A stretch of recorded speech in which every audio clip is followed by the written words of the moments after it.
जय हिंद, जय Bharat and welcome to CUET PG study. अपना मेरा नाम Sanskar Shukla and most important video लेके आ चुका हूं तुम्हारे फॉर्म फिलिंग प्रोसेस का, जो कि आपके है कास्ट सर्टिफिकेट रिलेटेड। क्योंकि अगर यहाँ पे गलती होती है तो सबसे ज्यादा जो डेंट लगता है ना उसी प्रोसेस में लगता है। ठीक है, तो भैया कास्ट सर्टिफिकेट स्टेट का लगेगा या सेंट्रल का लगेगा, मुझे कैसे पता लगेगा मेरा सर्टिफिकेट स्टेट का है या सेंटर का है? पुराना वाला काम चल जाएगा या नहीं चलेगा?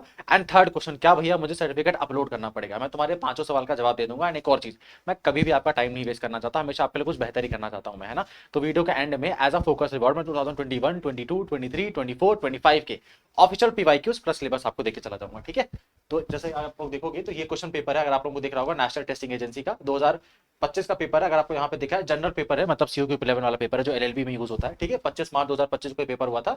ये जस्ट एग्जांपल से बता रहा हूं मैं कि ये होते हैं असली वाले पीवाईक्यूज। बाकी जो सब जगह मिल रहे हैं ना वो सैंपल पेपर है, और बाकी लोग इतना पढ़ा भी नहीं पाएंगे। अब मैं दिखा देता हूँ कि पीवाईक्यू का मैं तुमको यानी गूगल ड्राइव का लिंक सेंड कर दूंगा, जो कि मैंने इसका एक्सेस सबको देके रखा हुआ है, मतलब जो भी जिसको भी हम एक्सेस देते हैं उनके पास होगा। तो सबसे पहले आपको मैंने सिलेबस दे दिया है, फिर मैंने 2022 के पीवाईक्यू दिए हैं, 23 के दिए हैं, 24 के दिए हैं, फिर 25 के दिए हैं। एंड जो मोस्ट इंपॉर्टेंट सब्जेक्ट है उनका मैंने अलग से भी फोल्डर बना दिया है। बट ऐसा नहीं, अगर आपका सब्जेक्ट मान लो प्लांट बायोलॉजी है और मैंने इसका फोल्डर यहाँ पे नहीं बनाया, तो भी मैंने सब पीवाईक्यू 2025 के अंदर डाल के रखे हुए हैं। ठीक है, तो जैसे 2025 तुम क्लिक करोगे तो यहाँ पे एंथ्रोपोलॉजी का है, एनिमल साइंस का है, अरेबिक का है, उर्दू का है, कन्नड़ का है, सारा का सारा 2025 का पीवाईक्यू यहाँ पे देके रखा हुआ है। इसी सेम प्रोसेस में तुम 2024 में जाओगे तो वहां पे एग्जैक्टली सेम प्रोसेस है, सारा का सारा पीवाईक्यू मैंने यहाँ पे 2024 के देके रखे हुए हैं। तो तुमको यहाँ पे सारे पीवाईक्यू मिल जाएंगे, यहाँ तक कि मैंने पेपर कोड भी लिखा हुआ है जिससे आपको ढूंढने में परेशानी ना हो। बट ये चीज करने के लिए ना मैंने एक चीज बोली है, अपना फोकस बना के रखना, क्योंकि बहुत कम लोगों में इतना फोकस बचा हुआ है इंस्टाग्राम के जमाने में, लास्ट तक सीरियस ऑडियंस ही टिक पाती है। अब अपन अपने मेन क्वेश्चन पे आ जाते हैं, कास्ट सर्टिफिकेट सेंट्रल का लगेगा या स्टेट का लगेगा? सबसे पहले तो ये समझ लो, जो मोस्ट इंपॉर्टेंट बात है, आपको अपना सर्टिफिकेट अपलोड नहीं करना है इस बार। ठीक है, लास्ट ईयर तक करना था, लेकिन इस बार सर्टिफिकेट कहीं पर भी अपलोड करने की आवश्यकता नहीं है। तो भैया बस चूज करना है क्या कि मैं, मतलब मैंने डब्ल्यूएस कैटेगरी चूज कर ली, ओबीसी चूज कर ली, एससी एसटी चूज कर ली? ना ना, चूज तो करोगे आप। चूज करने के बाद आपको दो चीजें मेंशन करनी पड़ेगी, अपलोड नहीं करना। तो आपका जो भी सर्टिफिकेट होता है ना, उसमें आप अगर यहाँ पे देखोगे साइड में, तो सर्टिफिकेट नंबर लिखा होता है। हर सर्टिफिकेट का अलग अलग सर्टिफिकेट नंबर होता है।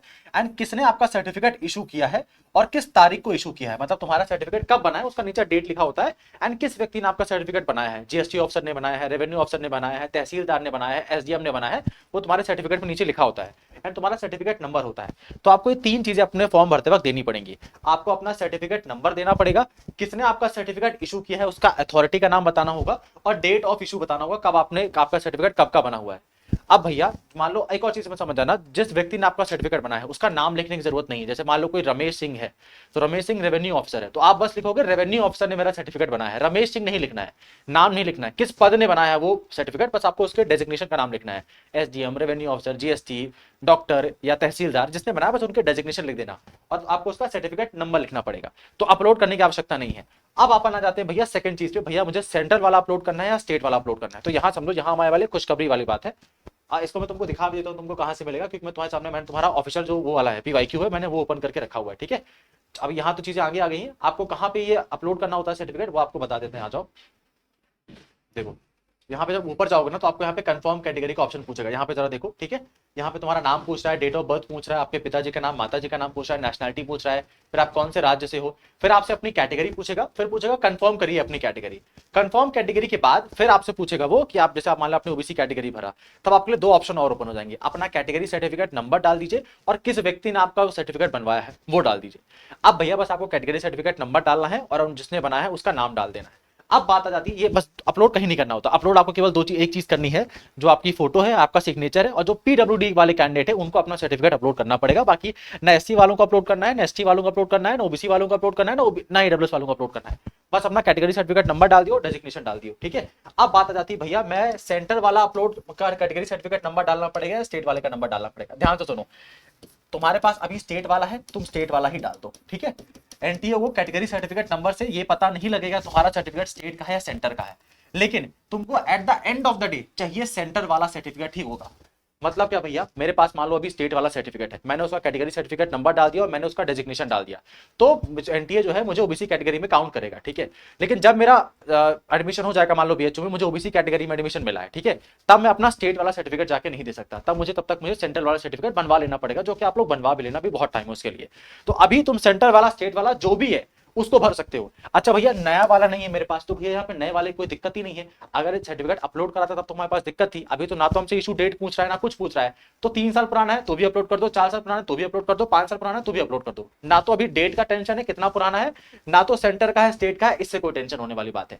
But at the end of the day, आखिरी में तुमको जब तुम BHU, DU या JNU में एडमिशन लोगे तो तुमको ले जाके अपना सेंटर वाला सर्टिफिकेट ही दिखाना पड़ेगा, सेंटर वाला। ठीक है, सेंटर वाला सर्टिफिकेट ही ले जाकर दिखाना पड़ेगा। उसका रीजन क्या है भैया, आपको मैं एग्जांपल समझा देता हूं। अपन वाराणसी की बात कर लेते हैं। ठीक है, वाराणसी में ना 2 फेमस कॉलेज हैं। एक तो है महात्मा गांधी काशी विद्यापीठ, जिसको महात्मा गांधी जी ने खुद ओपन किया था। अनेक तो है बनारस हिंदू विश्वविद्यालय, मतलब BHU, जिसके इनॉग्रेशन में महात्मा गांधी जी आए थे। महात्मा गांधी काशी विद्यापीठ उत्तर प्रदेश सरकार के अंतर्गत आता है, उत्तर प्रदेश गवर्नमेंट के अंतर्गत आता है। ठीक है, BHU को लोकसभा से पार्लियामेंट पास हुआ था, BHU उसके माध्यम से बना हुआ है, तो BHU केंद्र सरकार के अंदर आता है, सेंट्रल गवर्नमेंट के अंदर आता है। इसको फंडिंग सेंट्रल गवर्नमेंट से आती है, इसको फंडिंग राज्य सरकार से आती है। तो आपका जो स्टेट वाला सर्टिफिकेट है, अगर तुम्हारा महात्मा गांधी काशी विद्यापीठ में एडमिशन होता है तो तुम्हारा स्टेट वाला यहाँ पे चल जाएगा, कोई दिक्कत वाली बात नहीं। बट BHU को सेंट्रल वाला सर्टिफिकेट ही चाहिए होता है, क्योंकि BHU को पैसा राज्य सरकार से नहीं आता, BHU को पैसा केंद्र सरकार से आता है। तो केंद्र सरकार केवल सेंट्रल सर्टिफिकेट ही मानती है, स्टेट वाला नहीं लेगी, स्टेट वाला मानेगी ही नहीं BHU। ठीक है, अब भैया मुझे कैसे पता लगेगा मेरा वाला जो सर्टिफिकेट है वो सेंटर का है या स्टेट का? बहुत सिंपल है, जाके अपने मम्मी पापा से पूछ लो, वो बता देंगे स्टेट का है सेंटर का। फिर भी तुमको समझ में नहीं आ रहा तो एक बात ध्यान रखना, अपने तुम सर्टिफिकेट के ना ऊपर चेक करना। अगर तुम्हारे सर्टिफिकेट के ऊपर गवर्नमेंट ऑफ इंडिया लिखा हुआ है, गवर्नमेंट ऑफ इंडिया लिखा हुआ है, ठीक है, जी गवर्नमेंट ऑफ इंडिया लिखा हुआ है, तो सिंपल मतलब है तुम्हारा सर्टिफिकेट केंद्र सरकार वाला है, केंद्र सरकार वाला है। ठीक है, अगर उसमें कहीं गवर्नमेंट ऑफ उत्तर प्रदेश लिख दिया है, मतलब भैया तुम्हारा सर्टिफिकेट कौन सा है, राज्य सरकार वाला है। ठीक है, एक और चीज, ये केवल OBC वालों के लिए लागू होता है, OBC वालों के लिए लागू होता है। जो SC ST कैंडिडेट होते हैं उनका एक ही सर्टिफिकेट, उनका मतलब सेंट्रल वाला सर्टिफिकेट ही होता है ज्यादातर, उनका राज्यों का अलग नहीं बनता। OBC वालों का राज्यों का अलग बनता है, सेंट्रल का अलग बनता है। तो चेक कर लेना, अगर तुम्हारे सर्टिफिकेट में कहीं भी राज्य सरकार का नाम लिखा हुआ है, जैसे गवर्नमेंट ऑफ बिहार, मतलब तुम्हारा जो कैटेगरी सर्टिफिकेट है वो राज्य सरकार वाला है, और अगर उसमें गवर्नमेंट ऑफ इंडिया लिखा हुआ है मतलब वो केंद्र सरकार वाला है। अब बात कर लेते हैं EWS की। EWS में ध्यान रखना, जहां तक मुझे पता है ऑलमोस्ट 90% इसका एक ही सर्टिफिकेट बनता है, और वही सेंटर होता है, वही स्टेट होता है, अलग अलग नहीं होते। कुछ ऐसे राज्य है जहां पे EWS का स्टेट का अलग बनता है, सेंटर का अलग बनता है, वैसे बहुत कमी है। बाकी EWS वालों का एक ही सर्टिफिकेट होता है, क्योंकि इनकी एलिजिबिलिटी क्राइटेरिया दोनों जगह सेम ही होती है। EWS वालों के लिए क्राइटेरिया क्या होता है कि 5 एकड़ ज्यादा जमीन नहीं होनी चाहिए, 1200 स्क्वायर फीट का घर नहीं होना चाहिए, ये सब होना नहीं चाहिए। तो राज्य सरकार में भी सेम क्राइटेरिया वर्क करता है, केंद्र सरकार में भी सेम क्राइटेरिया वर्क करता है, तो उनका एक ही सर्टिफिकेट बनता है EWS वालों का। ऐसे कुछ ही राज्य है जहां पे अलग अलग बनते हैं, तो आप लोग उसका चेक कर लेना। बाकी EWS वालों का एक ही सर्टिफिकेट होता है। अच्छा, EWS वालों को भैया एक चीज कहा जाता है, आपके पास नया वाला सर्टिफिकेट ही होना चाहिए। तो ध्यान से सुनो, तुम्हारे पास जो अभी वाला है उसका तुम कैटेगरी सर्टिफिकेट नंबर डाल देना और जिसने बनाया है उसका नाम लिख देना। तुम्हारा एडमिशन होगा जब अगले साल के जून जुलाई तक, तब तक तुम अपने लिए नया वाला बनवा लेना। OBC वालों के लिए तुम्हारा सर्टिफिकेट जो होता है कहा जाता है कि 3 साल के लिए ही माना जाता है, तो अगर तुम्हारा 3 साल से भी ज्यादा पुराना होने वाला है तो अगले साल तुम प्लीज नया बनवा लेना। ठीक है, एंड जो SC ST कैंडिडेट है आपके लिए कोई ऐसी लिमिट नहीं है आपको नया बनवाना पड़ेगा, आपका जो सर्टिफिकेट है आपको वही देना पड़ेगा, तो आपके लिए कोई दिक्कत वाली बात नहीं है। ठीक है, तो मैंने तुम्हारे जितने सवाल थे उसका जवाब दे दिया। अब एक सवाल और है, मैं उसका भी जवाब दे देता हूं आप लोगों को। भैया मेरा सर्टिफिकेट अभी बना ही नहीं, पर मान लो मैं कैटेगरी में आता हूं, अब मैं क्या करूं? तो उसका भी ऑप्शन इस बार NTA ने देके रखा हुआ है। अगर जब आप कैटेगरी सर्टिफिकेट वाले यहाँ पे जाते हो, यहाँ पे जब जाते हो ना, अपनी कैटेगरी सर्टिफिकेट में जब आप देखते हो अपना कैटेगरी सर्टिफिकेट नंबर डालते हो, ठीक है, तो उसमें आपके पास 2 ऑप्शन होते हैं, या तो नंबर डाल दो या तो बोल देता है I don't have a category certificate, मैंने अप्लाई करके रखा हुआ है। तो जब तुम जैसे तुमने कैटेगरी सर्टिफिकेट तुमने बनवाने के लिए कहीं पे आवेदन करके रखा हुआ है, तो तुमको ना स्लिप मिलती है, उस स्लिप का जो नंबर है वहां पे कैटेगरी सर्टिफिकेट नंबर या स्लिप का नंबर लिखा होता है, वो स्लिप का तुम नंबर डाल देना, तो भी तुमको NTA मान लेगा। जिनका बना हुआ है चाहे जितना पुराना है, तुम तो बस अपना कैटेगरी सर्टिफिकेट डाल दो और डेजिग्नेशन डाल दो। जिनका बनने के लिए गया हुआ है तो आपको स्लिप मिलती है ना बनने के लिए, हमारे पास एक स्लिप आती है कि आपका कितने दिन में बन के आएगा, उसमें तुम्हारा कैटेगरी सर्टिफिकेट अगर नंबर लिखा हुआ है तो नंबर को डाल देना, अगर स्लिप का भी नंबर लिखा हुआ है जैसे कितने नंबर तुम्हारा बनने वाला है उसको डाल देना, तो भी काम चल जाएगा, कोई दिक्कत वाली बात नहीं है, पेपर में कोई दिक्कत नहीं आने वाली। बट प्लीज कोशिश करना कि तुम्हारा कैटेगरी सर्टिफिकेट है अगले साल से जून जुलाई से पहले आ जाए, उससे लेट ना हो, तब तक तुम्हारे पास आ जाए तुम्हारा कैटेगरी सर्टिफिकेट। ठीक है, तो बहुत ईजी कर दिया है इस बार NTA ने, तुमको अल्टीमेटली लास्ट में सेंटर वाला सर्टिफिकेट ही बनवाना पड़ेगा। बट अभी जो है उसको अपलोड कर दो, पुराना है तो भी चलेगा, नया है बढ़िया बात है, स्टेट का है तो भी चलेगा, सेंटर का है तो कोई दिक्कत ही नहीं है। ठीक है, तो मैंने साथ तक सारे डाउट जितने तुम्हारे मन में थे मैंने क्लियर कर दिए। फिर भी ऐसी कोई चीजें जो मैं ना बता पाया हूं तो कमेंट बॉक्स बिल्कुल ओपन है, इस पर अपने सवाल जवाब पूछ सकते हो। ठीक है, तो अब कोई डाउट हो तो इससे रिलेटेड कोई डाउट हो तो आप लोग कमेंट कर देना। इस बार NTA ने हमारी चीज अच्छी कर दी है कि काफी चीजों को आसान कर दिया है ना।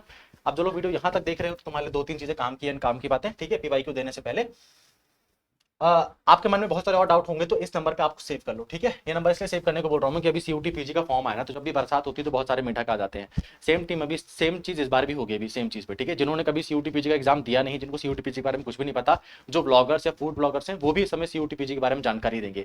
उससे बच के रहना, क्योंकि उन्होंने कुछ गलत बता दिया, तुमने कुछ गलत भर दिया, उनका आप कुछ भी नहीं बिगाड़ पाओगे, आपकी जिंदगी ऐसी तैसी हो जाएगी, है ना।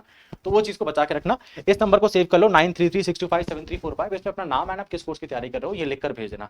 ए टू जेड आपके जितने क्वेश्चन होंगे या तुम्हारी जितनी हम हेल्प कर सकते हैं, चाहे वो भैया आप एलिजिबिलिटी बता दो, बीएचओ में एलिजिबिलिटी के बाद पेपर कोड क्या भरना पड़ेगा, कितने सब्जेक्ट का पेपर कोड भर सकते हैं, क्या सिलेबस होता है, पीवाईक्यू तो तुमको मैं फ्री में ही देके जा रहा हूँ। जितनी हेल्प हम आपकी कर सकेंगे, सिर्फ पेपर की बात नहीं कर रहा हूँ मैं, पेपर के बाद तुम्हारा पेपर होने तक, रिजल्ट आने के बाद, काउंसलिंग तक, वहां तक तुमको ये नंबर काम आएगा। तो इसको सेव कर लेना, स्टडी कैपिटल के नाम से अपना नाम भेज देना, आप लिख के कि आपका क्या नाम है, किस कोर्स की तैयारी कर रहे हो, ठीक है। सेकंड, आप सीयूटी पीजी के सारे कोर्सेज यहाँ पे देख रहे हो, इंडिया में इतने बड़े लेवल पे कोई भी तैयारी नहीं कराता सीयूटी पीजी में, क्योंकि कोई बहुत मुश्किल इस चीज को तैयारी करा पाना, ठीक है। क्योंकि इन सबके टीचर्स और ऐसे टीचर्स जो रिजल्ट ला पाए वो स्टडी कैपिटल के ही पास है। ऐसा क्यों भैया? क्योंकि आपको यहाँ पे जितने भी टीचर पढ़ाते हैं, जैसे मैं आपको एलएलबी के लिए पढ़ाता हूँ, तो मेरा भी सीयूटी यूजी एंड पीजी मैंने बीएचओ से क्लियर करके रखा हुआ है, मैंने डीयूएलएलबी लगातार 3 साल क्लियर करके रखा हुआ है, ठीक है, डीयूएलएलबी। और मैं आपको एमबीए के लिए रीजनिंग पढ़ाता हूँ, बीएड के लिए पढ़ाता हूँ, ठीक है। तो जितने भी लोग आपको यहाँ पे पढ़ा रहे हैं, चाहे वो एमएस साइकोलॉजी वाले सर हो, चाहे अतुल भैया हो जो बीएचओ से पीएचडी कर रहे हैं, सारे लोगों ने बीएचओ एंड डीयू के टॉपर रह चुके हैं। तो यही लोग हैं जो आपको रिजल्ट ला के दे पाते हैं, एंड यही रीजन है कि सबसे नंबर 1 स्टडी कैपिटल है, ठीक है। तो सारे बैचेस में आपको एनरोल कर सकते हो। ये कूपन कोड देके रखा हुआ है मैंने, संस्कार 20।